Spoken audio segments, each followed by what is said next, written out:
특히 산업안전에 관한 기준들을 다 법에 정해져 놨잖아요. 그죠? 네. 추락 방지 시설이니 뭐니 뭐 온갖 뭐 예를 들면 폐쇄 공간에 들어갈 때는 뭐 호흡을 다 해야 된다 뭐 온갖 게 다 있는데 그거 다 안 지켜서 나는 사고들이죠. 거의 대부분이. 거의 대부분이 그렇습니다. 예. 그 안 지킨 이유는 돈 드니까. 네, 비용입니다. 비용 드니까. 네. 원청에서 안 주니까. 근데 이게 아주 단순한데 그 비용을 아끼는 게 이익이니까 계속 아끼겠죠. 근데 만약에 이걸 아꼈는데 보험 원리상 비용이 나중에 지출해야 된 대가가 이것보다 훨씬 더 크더라. 라고 하면 절대 이러지 않을 거예요. 그죠? 그렇습니다. 그건 뭐냐면 결국은 제재나 대가가 너무 약한 거죠. 그러니까 차라리 사람이 죽는 위험을 감수하는 게 이익인 사회인 거죠. 그래서 이게 핵심적인 원인인 것 같으니까 아까 말씀하신 것처럼 근로감독관 300명 빨리 구성하라는데 몇 명 했어요? 지금 300명 이미 구성되어 있습니다. 구성됐어요? 네, 150 산업안전공단 단속은 나가고 있어요? 매주 나갑니다. 매주? 매일 나가야지 왜 매주 나갑니까? 아, 저는 매주 나갑니다. 아, 본인은 매주 나가시고요. 어쨌든 불시 단속은 계속 하고 있는 거죠? 그렇습니다. 언제 저도 한번 같이 가면 좋겠어요. 고맙습니다. 네. 어쨌든 사람 목숨을 지키는 특공대다 이렇게 생각하고 네. 정말로 철저하게 단속해야 됩니다. 직을 걸겠습니다. 네, 진짜로. 이번에 이거 해가 상당 기간 지나도 산재가 안 줄어들면 진짜 직을 거십시오. 그렇게 하겠습니다. 보호의 객체에서 예방 주체로 이거 아주 재밌는 아이디어 같습니다. 그러려면 사실은 노동자들의 단결된 역량이 되게 중요한데 그죠? 네. 노동조합도 조직 방해나 이런 것들은 요새 별로 없는 것 같긴 하던데. 하여튼 아직까지는 그런 노동자들이 혼자 이런 문제를 해결하기 어렵기 때문에 같은 입장에 있는 노동자들끼리 연합할 수 있게 단결할 수 있게 하는 게 중요한 과제인 것 같습니다. 노동자들의 조직률은 좀 올라가고 있나요? 지금 현재 12% 어간에서 정체되어 있는. 한 10년 만에 1% 올랐군요. 네, 그렇습니다. 그래서 오른 게 어디인가 싶긴 하네요. 이게 제일 핵심은 그거 같습니다. 실질적 제재. 그러니까 이게 안전조치를 안 하고 사고가 나면은 안전조치를 안 함으로써 생기는 이익, 비용 절감보다 훨씬 더 큰 지출이 있다. 네. 라는 걸 확실하게 제도화하면 네. 사고 안 나게 미리 열심히 하겠죠. 네, 그래서 결국 그게 문명 국가일 것 같아요. 맞습니다. 이 중대재해처벌법 말씀 잠깐 드리면 중대재해처벌법에 우리가 처음에 아이디어를 얻었던 것이 영국에 제정됐던 기업살인법이라 해서 법인에 대한 제재를 그러긴 한데 이게 저는 재계에서 중대재해처벌법 이거 자꾸 문제 제기하던데요. 네. 사실 저는 이게 그렇게 실효적인가 하는 의문이 있긴 해요. 네네. 대부분 집행유예 정도로 끝나는 데다가 그 실질적 경영주, 그러니까 이런 안전조치를 하지 않음으로써 이익을 얻는 주체하고 실제 처벌받는 주체가 많이 괴리돼 있죠. 네, 그렇습니다. 예를 들면 실제 이익은 예를 들면 회장이 보는데 그렇습니다. 최대로 해야 사장이 책임지는. 네네. 사장은 실제로 고용인데. 네. 그러니까 별로 효과가 없는 거죠. 실효성 제고 방안을 검토하겠습니다. 근데 이게 저는 형사처벌은 별로 좋은 아주 결정적인 수단은 못 되는 것 같고 맞습니다. 지출이 늘어나게 만들어야 될 것 같아요. 네. 제재도. 네. 그러니까 아까 말씀하신 징벌배상. 네. 그러니까 똑같은 상습적 반복적 사망사고가 발생한다. 네. 뭐 한 번 우연히 발생한 거라면 모르겠는데 똑같은 현장에서 똑같은 원인으로 똑같은 시기에 똑같은 방식으로 이거는 사실은 거의 고의에 가까운데 이런 경우는 징벌배상을 도입을 하는 것도 한번 고려해 볼 필요는 있죠. 검토하고 있습니다. 아 그래요? 네. 여기 자료에 없는데 갑자기 말씀하셔가지고 여기 보면은- 지금 바로 생각했나? 아니요. 여기 보면은. 뒤에 있어요? 네. 알겠습니다. 예. 그런 거라든지 과징금이라든지 고액의 과징금 사실 경제적 제재를 가해야 실제 예방을 하기 위해 나서지 않을까. 이익과 손실, 자본주의 이게 중요하잖아요. 네. 계산이 중요하니까 그것도 한번 고려해야 될 것 같고요. 이제 다른 부처들이 좀 준비한 게 있을 테니까 한번 얘기를 좀 들어보고 또 의논을 마저 하겠습니다. 각 부처가 준비한 건 최대한 좀 요약해서 다 알아들을 수 있으니까 좀 시작하도록 하시죠. 법무부가 먼저 할까요? 예, 순서에 따라 본부 먼저 하겠습니다. 어쨌든 뭐 중대재해나 산재 관련해갖고 국민 일반의 감정 신속하고 엄정한 수사 처벌을 원하고 있습니다. 좀 현재 실태를 확인해 보니까 최근에 중재법으로 처리된 30건에 관련해갖고요. 수사 단계에서 검찰 송치까지가 한 418일 걸렸습니다. 검찰에서 기소까지가 200일이 걸렸습니다. 600일이 넘어가기 때문에 국민 일반들 정서와는 상당한 거리가 있는 것 같습니다. 뭐니는 뭐 아시는 것처럼 기업의 보건안전 시스템 전반을 좀 살펴야 되고 실질적인 지배구조가 어떻게 되어 있는지 이런 것 때문에 뭐 다량의 압수이라든가 사건 관계가 굉장히 많아서 굉장히 지연되는 측면도 있고요. 그 다음에 법 시행 초기라 여전히 법원의 판례라든가 수사의 어떤 기법에서 좀 미진한 부분이 있는 것 같습니다. 그래서 저희 법무부에서는 대검에서 전담검사 지정해갖고 초기부터 노동부라든가 관련 유관 기관들이 협의해갖고 쟁점과 수사 방향을 다 정리해갖고 좀 더 신속하게 수사할 수 있게 좀 지도하고 있습니다. 그리고 대검 전담부서에서 직접 수사도 지원하고요. 근로감독관 대상으로 중재법 처리 및 수사 노하우 교육도 좀 시키고 있습니다.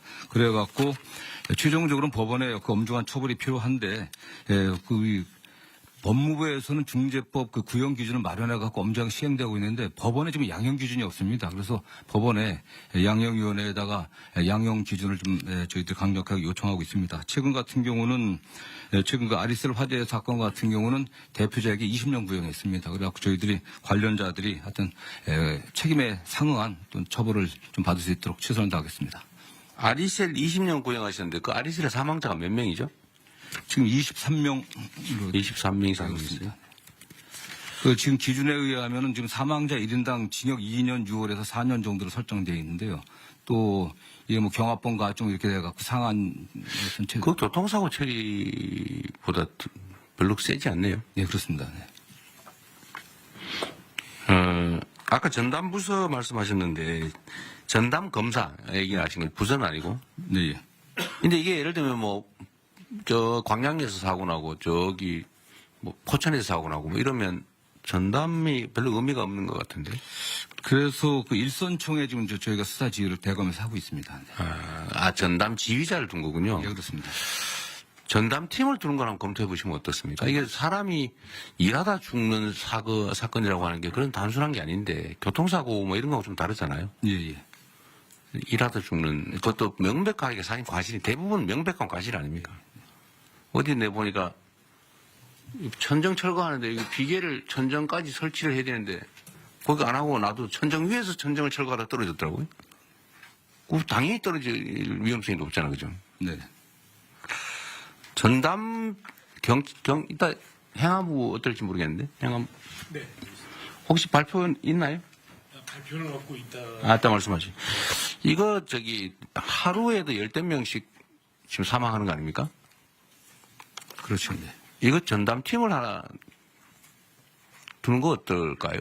아니면 지휘팀이라도 지금 수사는 원칙적으로는 경찰이 하는 거잖아요, 그죠? 이제. 예. 그 검찰은 이제 송치된 사건에 대한 처리인데 물론 그전에 요즘 지휘도 안 하죠. 지휘도 안 되고요. 다만 구속영장이나 뭐 압수 강제 수사. 방향이라든가 차후 그 공소제기를 위해서 경찰은 인력이 좀 있는 편이니까. 네, 그렇습니다. 이따가 그 얘기 한번 해봐 주세요. 네. 이거 산재 사망 사고는 아예 전담 팀을 부서를 하나 두든지 해가지고 네네. 일률적으로 좀 모아서 하는 거. 이것도 사실 노하우가 필요하잖아요. 네, 산업안전법. 1차적으로 경찰이 그 수사를 해야. 그렇죠. 이것도 약간 전문성이 필요한데 아까 이 발표에도 있던데 그죠? 네, 그렇습니다. 이게 지금 수사 노하우가 필요하다. 이거는 산업안전법 숙지를 해야 되는데 예, 예. 뭐 이 경찰이 했다, 저 경찰이 했다가 뭐 이 검사가 했다, 저 검사가 했다 하면 그 공부하느라고 시간이 많이 걸릴 것 같은데 아예 전담 전문 역량을 가진 사람 팀을 짜가지고 네. 아예 교육을 좀 시킨 다음에 팀 네. 그걸 연구 한번 해보시죠. 예, 팀을 그렇게 구성하는 하겠습니다. 그다음에 법원의 양형 기준 요청을 하는 거는 이거 뭐 우리가 뭐 직접 얘기하기는 좀 어려운데 법무부가 좀 법무부에서 협의를 한번 하시죠. 예, 그렇습니다. 네, 다음 산업부. 예, 산업보고 드리겠습니다. 산재 사망자 수의 제조업 분야에서가 30% 정도를 차지합니다. 세부 업종별로 보면 열처리나 주단조와 같은 뿌리 산업이 제일 많이 나타나고 있고요. 그 다음에 석유화, 자동차 부품을 포함한 자동차 분야, 기계산업 순위입니다. 저희 산업부는 고위험 업종을 중심으로 한 AI 등을 활용한 산재 예방 쪽에 주력을 하고 있습니다. 첫 번째, 산업 AI 기반 제조 안전 시스템 개발을 올해부터 29년까지 해서 고위험 업종 포함 10개 업종에 대한 안전 시스템을 개발을 하고 있습니다. 이러한 시스템이 개발이 되면 이 10개 업종의 기업들이 활용할 수 있도록 조치를 하고자 합니다. 두 번째는 산업단지에 대한 관리를 산업부가 맡고 있어서 이 산업단지 내의 안전관리 문제입니다. 산단 내에 고위험 지역에 대한 IoT 인프라 활용 예방 시스템을 구축을 하고 있습니다. 이러한 화학물질, 유해 화학물질에 대한 누출 감지 솔루션이나 사족 위험 지역에 대해서는 사족 보행 로봇이 투입될 수 있게 하거나 또는 예방 감시를 드론을 통해서 활용할 수 있는 방안들을 강구를 하고 있습니다.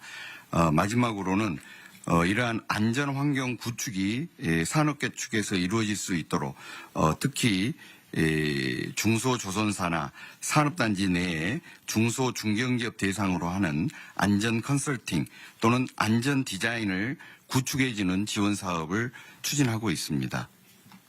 네, 수고하셨고요. 이런 건 뭐 잘 해주시고 제 산업부는 특별히 하나 좀 부탁을 드리고 싶은 게 있는데 예. 어쨌든 대한민국의 주요 기업들을 관할하고 계시잖아요. 예. 이 기업들도 이 산재 사고에 대한 인식을 좀 바꾸는 게 중요할 것 같아요. 특히 이 건설이나 뭐 이런 데 위험한데 이런 데는 이게 앞으로는 더 비싸게 먹힌다. 예. 이거 엉터리 관리하면 더 많은 지출을 하게 된다는 사실을 충분히 숙지하게 하고 또 한 가지는 이 노동 생산성과 관계가 있는데 물론 뭐 그분들이 더 전문이긴 하겠지만 이렇게 열악한 환경에서 일을 막 강제로 시켜서 사고가 날 상황, 빈발할 상황이 되면 자발성이 떨어지잖아요. 사실 충성도가 떨어져서 그 생산성에 크게 도움이 안 될 것 같은데 좀 그런 연구들은 좀 하고 있나 모르겠어요. 그러니까 좀 근로자들이 신나서 내 직장이야 우리 뭐 라는 생각을 가지고 일하는 경우하고 막 열악한 환경에서 뭐 옆에서 막 노동자들이 죽어가는 걸 보고 막 이러면서 일하는 거하고 생산성에 영향이 꽤 있을 것 같은데 예. 이런 것도 한번 연구를 한번 하든지 해가지고 자발적으로 좀 줄이기 위한 노력을 좀 하게 만드는 게 더 중요하지 않을까 싶네요. 그런 측면에서 연구를 해본 기억이 없는데 네. 말씀처럼 좀 저는 영향이 있을 것 같아요. 그리고 또 한 가지는 이런 거 산업재해에 대한 단속 강화나 이런 얘기를 하면 기업식이 되게 섭섭하게 생각하는 경향이 있을 것 같은데 예. 어쨌든 이 정부는 이런 걸 철저하게 관리는 하되 기업 활동에 지장이 없거나 좀 더 원활한 지역 활동이 가능하면 뭐 규제 완화 합리화든지 아니면 기업 활동에 대한 지원이든지 뭐 이런 건 정말 열심히 할 테니까요. 예. 이제는 노동자들 막 쥐어 짜가지고 돈을 버는 게 아니고 기술 개발하든지 시장 개척하든지 새로운 사업 아이템을 발굴하든지 이런 데 정부가 지원을 할 테니 좀 그런 데 주력해 주면 좋겠다. 이렇게 좀 해주면 좋겠어. 예. 인식적으로 할 수 있는 방안을 강구하겠습니다. 총리님 하신 말씀 있어요? 마이크 켜고 하십시오. 안전사고가 동일 업종 내에서 안전사고가 많이 나는 업장과 그렇지 않은 업장의 혹시 생산성이 어떠한가를 비교하면 네, 체크가 금방 가능할 것 같으니까 예, 연구소, 예. 국제연구소하고 같이 좀 바로 네, 네. 그리 조치하겠습니다. 대통령님 금방 네. 말씀 주신 것과 관련해서 국제연구에서는 약 2점에서 2.4배 정도 오히려 노동 생산성이 올라간다는 비교가 있으니까 뭐가요? 어떻게 하면? 안전에 대한 투자가 갔을 때 노동 생산성이 올라간다. 이미 그런 자료가 있어요. 있습니다. 예. 근데 괜히 쓸데없는 소리 했네. 네. 국내에는 없는데 아. 국제적인 기준으로 있습니다. 그런 거라도 어쨌든 공유라도 하면 좋겠네요. 네. 예, 그렇게 하겠습니다. 대통령 사소한 거 한 말씀. 말씀하십시오. 이 법 이름이 중대재해처벌법이잖아요. 네. 제목은 너무 세고 내용은 처벌은 별로고. 손방망이고 그렇습니다. 그리고 처벌 자체가 목적이 아니어서 중대재해를 예방하자는 게 목적인데 제목이 처벌법이니까 그 기업의 반감이 회장들이 많군요. 그 제목에 대한 반감이 꽤 큽니다. 그래서 저는 중대재해 예방법으로 제목은 바꾸고 그 내용적으로 그 예방을 강화하고 예방을 못한 것에 대한 처벌 규정을 세게 하고 이렇게 전체 체계를 좀 바꾸면 어떨까? 사실은 산업안전보건법이 예방법이죠. 예, 근데 이제 그걸 통합하기는 좀 어려운데, 네, 대통령님 제가 좀 말씀드리면 말씀하신 바와 같이 네. 우리 부 소관은 산업안전보건법이고 중대재해처벌법은 형법이라서 그 법무부 소관입니다. 아, 물론 그렇죠. 네, 근데 그러다 보니까 명칭이 좀 그런 것입니다. 취지는 사실은 맞는 지적인 것 같아요. 이게 중대재해처벌법, 처벌, 사실 매우 네거티브한데, 예방으로 하고 예방에 일정한 성과를 내면은 인센티브를 준다든지 사실 이런 방식으로 하는 게 훨씬 더 문명적이긴 한 것 같네요. 그건 노동부에서 한번 연구를 한번 해보십시오. 예, 그렇게 이게 하겠습니다. 실제로는 억압해가지고 효과가 크지 않거든요. 네. 예. 다음 국토부 하시죠. 국토부가 이게 관련 분야가 많아가지고. 네. 네. 저희가 드린 자료는 국토부의 일반적인 내용이고 사실은 저희가 논의하고 있는 법률과 관련해서 이 자료를 못 올렸습니다. 저기 통영께서 네네. 참고용 자료로 네. 잠깐 알겠습니다. 네. 저희 그 보고 자료를 보시면 이제 건설 분야나 도로 분야, 철도, 항공, 교통, 물류 분야에 대한 일반적인 사고와 국토부의 이제 나름대로 대처 방안을 이제 설명드린 내용인데 저희가 사실 그 앞서 말씀드린 논의의 핵심 부분을 강화하기 위해서 그 현재 법령적인 작업을 국회하고 같이 좀 협의해서 준비하고 있습니다. 그 자료를 지금 여기 실지를 못해서 제가 구두로 대통령께 드린 자료의 핵심을 말씀드리면 이제 건설안전특별법이 지금 지난 21대 김교웅 의원하고 22대 이번에 그 문진석 의원이 발의를 해서 지금 진행 중인 법안인데요. 이게 핵심이 이제 건설산업 구조를 보게 되면 발주청이 이제 원청이 이제 말씀하신 대로 시공사를 이제 중심으로 해서 도급 비용이 그동안 이제 가산이 됐습니다. 그러다 보니까 이게 설계하고 감리에 대한 책임이 굉장히 약했습니다. 그래서 건설안전특별법의 1차 부분은 이제 그 발주청인 원청에 대한 이제 책임, 처벌 부분과 관련해서 이 시공에 대한 이제 공사비 책정에 이제 공기 적정성을 원래 보장을 하지만 설계 쪽하고 감리 쪽에도 그와 관련된 이제 적정성을 보장을 하는 것을 하고 그리고 이제 더 중요한 건 이제 이런 이제 앞서 말했던 그 실제로 사람을 처벌하는 부분에 대한 부분들이 건설회사 같은 경우는 대리로 예를 들어 처벌받는 경우라든지 여러 가지 문제가 있어서 실효성의 문제가 있어서 네. 비용적인 거로 이제 저희가 생각하고 있는 거는 법안에 나오지만 매출액 대비 지금 3% 정도의 이제 그 과징금을 이제 일종의 하는 방안을 생각하고 있습니다. 그래서 이게 그렇게 될 경우 지금 이제 보통은 영업이익 대비 한 3에서 4% 수준인데 매출액 대비 3%가 나오고 지금 건설업계에서 굉장히 거기 반발하는 경향이 있지만 만약에 실효성은 굉장히 강하게 작동할 수 있다고 저희는 보고 있고요. 그리고 이게 특히 이제 발주청 이후에 원청인 시공사도 안전 규정에 대한 강화를 해서 앞서 말했던 안전과 관련된 펜스라든지 이런 거를 설치를 하지 않아서 하도급이 이제 회사가 두 번째, 세 번째 하도급이 사고 나더라도 그 부분에 대해서 이제 시공사에 대한 책임을 묻는 식으로 법적인 거를 전부 다 처리를 하려고 하고 있습니다. 근데 이렇게 했을 때 제일 이제 문제가 될 수 있는 건 이제 발주청의 비용 부담 문제가 발주청이라면 저희 공공 분야 이렇게도 대표되겠는데 공공이 예를 들어서 이 비용을 확보하는 게 저희 국가재정법에 따라서 기재부하고 또 협의해서 확보되는 그런 측면이 있어서 사실은 공공 분야에서 어떤 발주에서 예산 부분에 대한 일정 조정이 또 있어야 되고 나머지 이제 민간에서도 그에 대한 이제 인식이나 의식이 이제 마지막 사업까지도 다 책임진다는 그런 거로 전환돼야 되지 않을까. 그 장점은 가장 큰 부분은 우리나라 건설 산업의 후진성에서 전환될 수 있는 계기가 된다고 보고 있습니다. 즉 무슨 말이냐면 이게 산업이 이제 안전을 강조하지만 선진화가 될 수 있는 부분이 우리나라 건설 산업 최대 약점이 이제 감리나 설계 부분이 이제 창의적이거나 아니면 안전성을 답보해내지 못하는 부분인데 이 부분을 제 생각으로는 만약에 이런 안전 규정을 하면 부수적 효과로 건설 산업에 있어서 설계나 감리 쪽에 강화 효과가 나타나면 그쪽이 네. 제대로 임금을 받게 된다고 보고 있습니다. 네. 네. 네, 어쨌든 이런 새로운 안도 좋고, 그러니까 건설 안전에 관한 법을 새롭게 만들어서 제재와 책임을 강화하자 그 말이잖아요. 네네. 네. 그것도 중요하고 여기 준비된 내용을 보면 여하튼 건설 분야의 추락 사고가 지금 제일 많지 않습니까? 근데 건설 현장의 추락 사고는 산업안전보건법이 정한 기준에 의한 안전시설이나 조치를 안 해서 거의 대부분 발생하죠. 그렇습니다. 네. 그러니까 이거를 사전에 사고 난 다음에 처벌도 중요한데 그걸 안 지키는 평소의 미준수 행위에 대해서 제재를 세게 해가지고 필요한 안전조치를 당연히 해야 이게 생산성 향상에 2.6배 도움이 된다고요? 2.4배 뭐 하여튼 유럽 보고는 그렇습니다.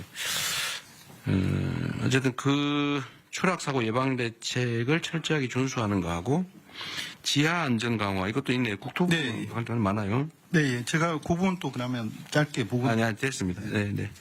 자, 지하 안전 강화도 해야 되는데 이것도 역시 지하에 관해서 상세한 규정들을 이미 만들어 놨는데 하여튼 안 지켜서 생기는 경우가 많죠. 대부분 다 그렇습니다. 대부분 다 그렇죠. 건설 현장도 그렇고 지금 뭐 우리 차관님이 준비하신 것도 있고 폭염 때 지금 사고도 사망도 꽤 많죠. 이 폭염에 대한 안전 조치도 다 규정이 있죠. 몇 분 동안 더 쉬어라, 몇 도 이상 되면은 일하지 말아라. 네, 요번에 33도 이상 되면은 2시간 내에 20분씩. 네, 근데 다 그거 안 지켜서 대부분 다 그러죠. 네. 철도 사고, 항공 분야는 흔하지는 않지만 어쨌든 이것도 되게 시설이나 아니면 뭐 과실 이런 경우가 많죠. 건축 분야, 교통 분야들, 물류. 어쨌든 국토부는 관할 영역이 상당히 많은 것 같고요. 거기에 관련 규정을 잘 지키는 게 중요할 것 같습니다. 자, 다음에 금융위, 이거는 재밌는 안이 꽤 있어요. 금융위 한번 얘기해 볼게요.